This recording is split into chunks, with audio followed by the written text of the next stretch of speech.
quelle masse d'ester peut-on obtenir avec un rendement de 70%?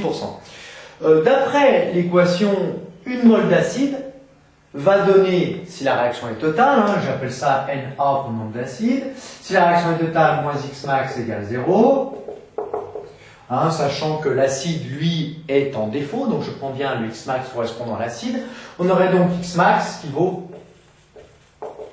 le nombre de moles d'acide. Et on obtiendrait Xmax mol d'ester. Donc, le rendement, c'est égal au nombre de moles d'ester obtenus expérimentalement, divisé par le nombre de moles d'ester obtenus si la réaction est totale.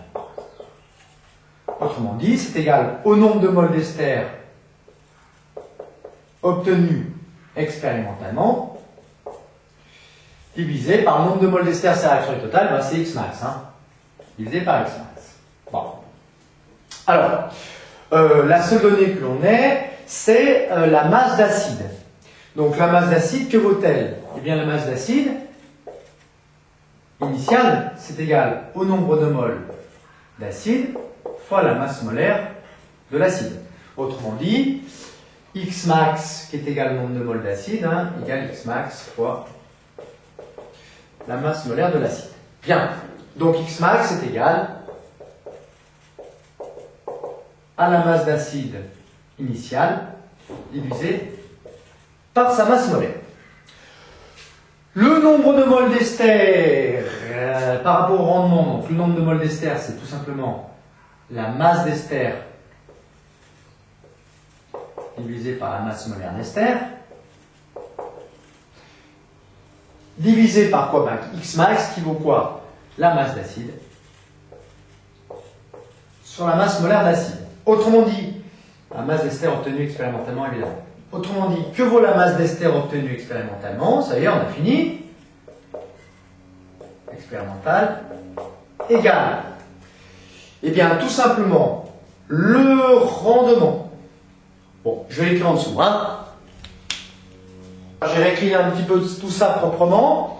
Donc, le rendement fois la masse d'acide divisé par la masse molaire de l'acide est égal à la masse d'ester sur la masse molaire d'ester. Donc on peut multiplier par la masse molaire de l'ester et on trouve la masse d'ester expérimentale.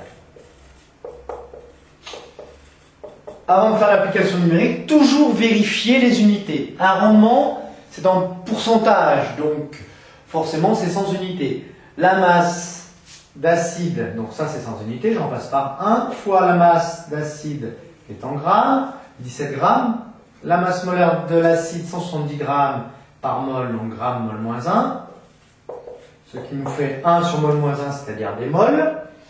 Multiplié par la masse molaire de l'ester qui vaut 212 grammes par mol, gramme mol moins 1. Voilà. Les mols moins 1 se simplifient, on trouve bien des grammes, ça va. La masse d'ester, on peut la calculer maintenant.